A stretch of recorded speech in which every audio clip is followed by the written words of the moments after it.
Hey, Chris, how you doing today? Good, Julian. How are you? I am doing well. I guess we can give a bit of an intro here for the viewers, sort of get them acquainted with ourselves. Myself, I'm Julian. I'm here on behalf of Issuance.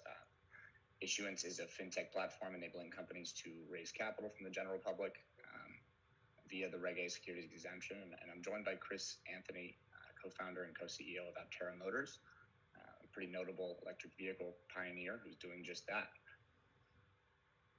Chris, I see you got one of the cars behind you right now. Thanks, Julian. Yeah, we're in our shop here in beautiful, sunny San Diego, California, getting a lot of work done.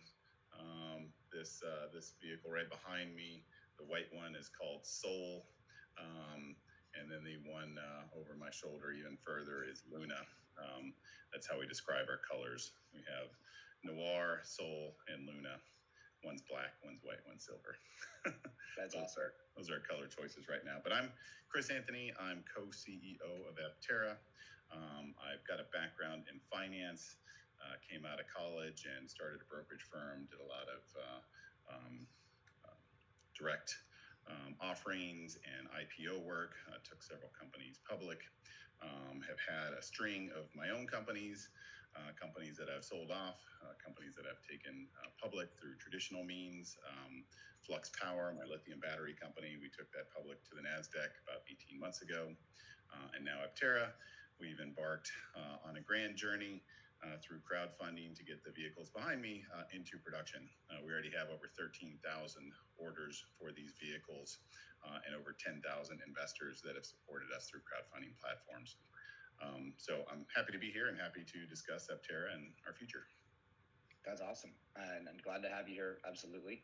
Looking forward to the conversation. And yeah, those are some pretty good looking cars. Anything different about the different models besides the colors, or as far as the differentiation between the different lines you guys have right now?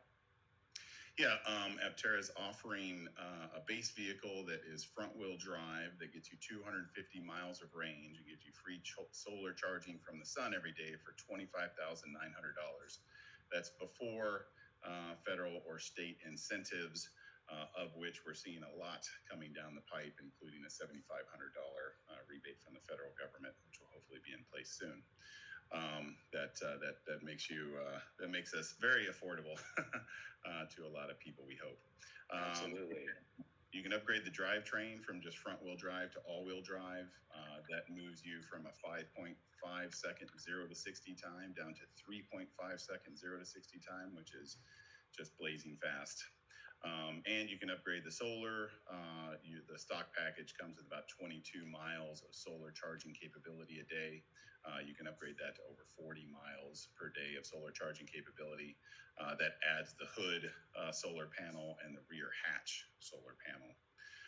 And you can upgrade the battery pack. So the standard vehicle comes with a 250 mile range battery pack. You can upgrade it to a 400, 600, or 1,000 mile range battery pack.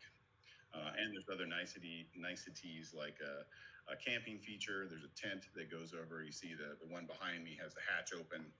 You can actually put a tent over that and sleep two people comfortably with their dog in the Aptera. So you can go adventuring and you can travel 300 miles to your favorite camping spot, and you can let your Aptera charge while you're there, and you can actually come home with more power than you left with. So very interesting to have an adventure vehicle that can create its own fuel while you're out adventuring versus having to find a fuel source while you're out adventuring. We also have a premium audio kit and a pet kit, so you can get your dog in the boot of the Aptera. So lots of fun things on our website, aptera.us.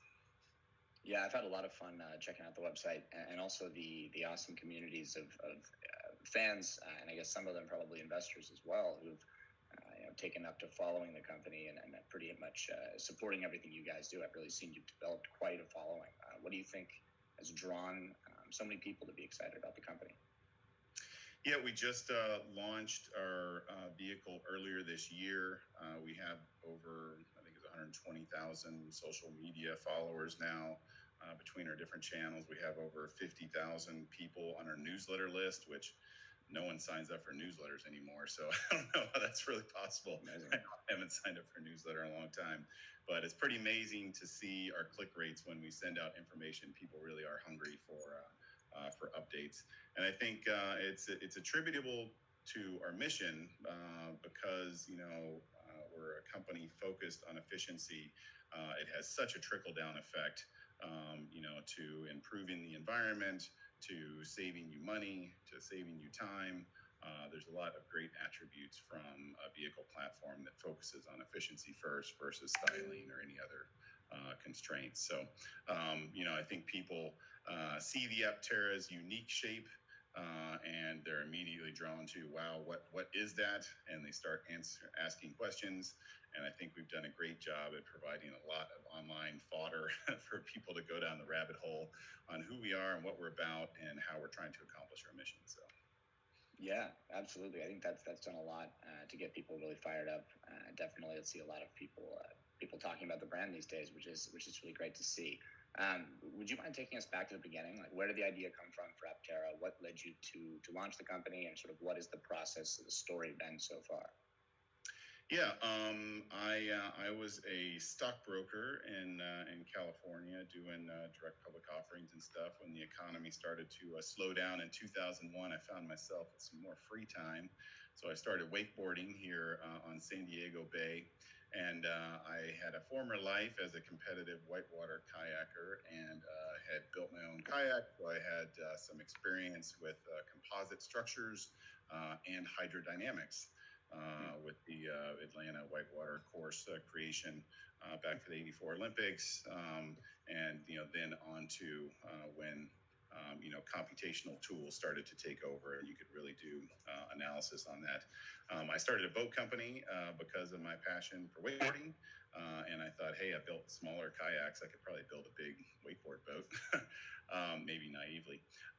But I did learn computational fluid dynamics because I wanted to build a better wakeboard boat, and I built a company around it.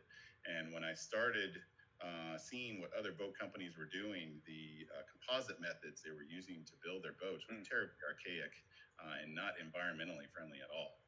So they basically built boats like shower tubs, open mold, styrene emissions, solvent emissions, hand spraying stuff. It just seemed very 1950s technology, not what I would think of today's technologies. So I found that the America's Cup yacht racing team from New Zealand was using a composite process called resin infusion, where everything was done under bag, everything was laid up dry. It was a very scientific process. Then you flowed resin through the part, and it was no emissions. It was just this dream process where it's like, that's how people should be building boats, not hand chopping glass into a big mold like this. So I got really interested in that, and I wanted to, took the America's Cup guys like 6 months to make one boat. I was like, well, there's no business model on that. How do I get it so we can make, 6 boats a day, not one boat every 6 months? So, I set about that with my boat company, Epic, and along the way, through a mutual friend, I met Steve Fambro. He was playing with composites to build this uber efficient electric vehicle. And our friend said, hey, Chris is playing with composites for his boat company. You guys should meet up. And so I met Steve, and he described what he was doing. And he described the kind of shape that he was after. And because I have a background in fluid dynamics, I immediately got the aerodynamics of this equation. It's kind of the same. Fluids flow in much the same way, except water's 1,000 times more viscous. But when Steve talked me through the cambered body and how it defeats ground effect and how that could, yield extreme efficiency, I immediately got it. I said I wanted to help. So he and I held hands and formed Aptera back in 2006, and we're off to the races. So we had a bit of a hiccup, and we raised a lot of money to start. The EV world was very nascent. Supply chains were difficult. It was difficult to raise money. Crowdfunding wasn't available to us, so we had to raise money in traditional methods. And we ended up hiring a management team from Detroit to come help us grow the company at the board's behest.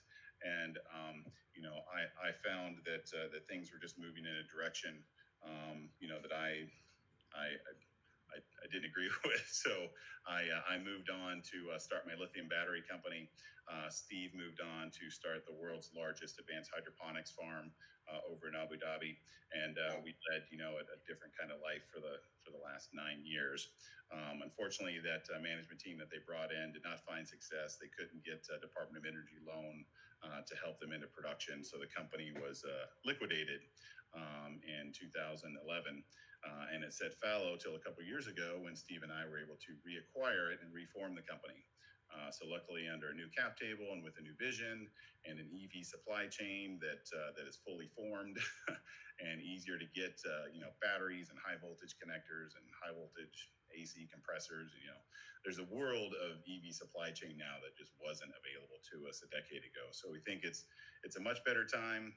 The solar technology that we've been able to couple with Aptera's vision, is ripe for the picking now, whereas, cells were only 15% efficient a decade ago. So it would be much harder to make a reality like this happen. So, it's been an interesting last decade, but it's certainly interesting last 2 years. We had a year of development, and then we launched the vehicle earlier this year, and the support has just been overwhelming. People really liking what we're doing. When we restarted the company, we really, the vehicle design is based on the math equation of how to reduce energy to transport things from point A to point B. So that math equation, could have yielded something that the public just didn't want. We were determined to build the most efficient vehicle platform out there, regardless really of how it looked or how it felt. And we ended up with this super lightweight, three-wheeled platform, thing that looks so different from anything else out there. And we kind of crossed our fingers and just hoped that people would support that vision if we brought it to life. I think, with the careful hand of Jason Hill, our industrial designer, to help wrap our very interesting aesthetic into something that's also appealing from an industrial design perspective, has the people to feel comfort that this is a vehicle that could meet a lot of their daily needs. So that's why we have over 13,000 orders for the vehicle, and it keeps growing every day. And we have over almost 10,000 investors. So, a bit scary to think that that many people could come after you with pitchforks if you don't deliver these vehicles on time. That's quite a crowd to contend with. But we're excited and humbled that so many people have opened up their wallets and their hearts to Aptera. Yeah, no, absolutely. And it sounds like a lot of folks are really excited about getting a chance to drive one of these things as well. So I know myself included, definitely looking forward to my chance to drive one of these bad boys. Could you tell us when you first drove the car, like what was your takeaway, or what was the feeling like of actually putting this thing on the road? Yeah, this newest version, the first one we built was the all-wheel drive version. So the first thing was, holy crap, this thing's quick. I drive a very nice electric vehicle, and it is super quick. One of the quickest around. And the first Aptera we built was quicker than that. Wow. So we're kind of blown away by, it's a lightweight chassis. And we had a smaller battery pack in to test with in the beginning. So it was just blazingly fast. But after you get over that initial perception, it's interesting how aerodynamics play into kind of road quality and kind of noise, vibration, harshness issues that you see in other vehicles. Most vehicles on the road today use more than 60% of their fuel just pushing air out of the way. And when you're using that much energy to push air out of the way, that means that energy is doing stuff. It's making noises. It's causing high pressure zones. It's, doing a lot of weird stuff. And they do a lot of tricks in modern automotive to try to reduce that so you don't hear that in the interior. But inevitably, some of it's coming through, especially if you're in like an SUV. But in the Aptera, it is so streamlined that you just don't hear any. It's like a whisper when you drive it. It's really... It's a really interesting and serene feeling when you really get out on the open road with the Aptera the first time. To give you an idea, if you're driving at highway speeds and you stick both hands out the window, the pressure that you feel against your hands is about the total drag of the Aptera at highway speeds. Our vehicle is less drag than the side view mirrors on an F-150 pickup truck. Wow. entirely. Yeah, that's amazing. That's really, really cool. I guess that's one of the coolest things about starting from scratch and basically building something from the ground up is you're going to get an experience and an end result that feels completely different than just iterating on a concept that's already been done time and time again and trying to improve something. You guys really started from the ground floor. So pretty cool that you're giving investors the same opportunity to join, early in and sort of access things at an earlier stage. What led you to pursue or to explore Reg A and Reg CF as fundraising methods? I'm sure companies like Aptera have a pretty wide variety of possible options for financing both equity and debt available to them these days. So what sort of do you like about the equity crowdfunding world, or what made you interested in it at the initial phases? Yeah, because I have experience in the IPO secondary world, venture capital world. When we were starting to reform Aptera, I really didn't think that we fit the mold of traditional financing. Our business model is an order of magnitude less capital intense than other automotive aspirations would be, but it's still capital intensive. And selling this kind of model to the VC crowd is just a difficult one.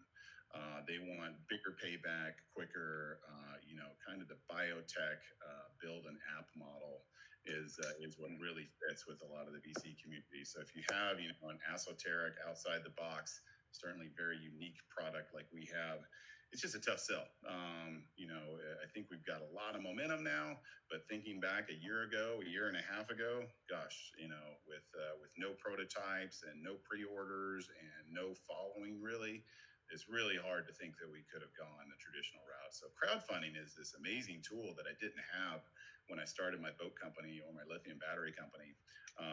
My boat company was building really cool products, these wakeboard boats that were super glitzy and we're making really good margin on it. So it was a really good business model.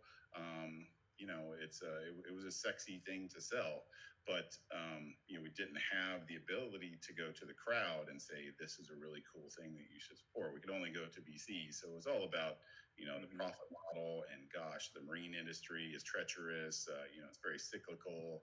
VCs didn't want to jump into that. The lithium battery company, lithium's going to power our future. We were doing a lot of cool stuff in grid storage and EV battery packs and logistics equipment and robotics, but it's a tough sell to the VC crowd when it's a commoditized product like that. We felt with Aptera that the product was so visually appealing and we already had a mild following that if we could get some early brand ambassadors as investors, then they would carry our story and we would start to gain more and more momentum and hopefully get a social following. And I think we played that game very well. We started with WeFunder and, got a good bit of traction with the small, $100 to $500 investor crowd. I think our average investment was $330 for those rounds. And then we were able to step up into a Reg A plus. And now our average investment is over $5,000. And, we've gained thousands and thousands of investors just over the last couple of months. So, every one of those investors, especially the early ones, got in at a really good valuation. We've been able to step function our valuation over the last year very nicely. So those people that invested early on, they'll make out like bandits as we start to pursue public options and they start to get liquidity. So I think really having people in that start at the ideation phase and can stay with your company all the way to the IPO phase, probably makes them lifetime Aptera buyers and drivers. So right. Yeah, and having those customers and fans who are also vested owners in the company who sort of have a vested interest, obviously to promote and to support is a really great facet of raising capital this way as well. So what is the capital being raised in Aptera's current Reg A mean for the company? Where's this capital going to be put to use, and sort of what is the plan from here? Yeah, right now we've these vehicles behind us are called our alpha vehicles. We finished our beta design probably 6 weeks ago, and now we're building those beta vehicles. We thought there'd be another 2 iterations before we had a production intent vehicle, but now we think there may be only 1 iteration before we have a production intent vehicle. We're hoping that in the next 6 months we have a production intent vehicle ready to start scaling production with. COVID and supply chain issues have made life very difficult to execute on some of that stuff. Just being able to hop on a plane and go visit a vendor that could be a supplier for a significant component for the Aptera has been made difficult by COVID, and there's places that we just can't go to meet people. So we think and we hope that we can be at rate production in 2022 and deliver a substantial amount of vehicles in 2022, and then hopefully roll into 2023 and deliver even more vehicles.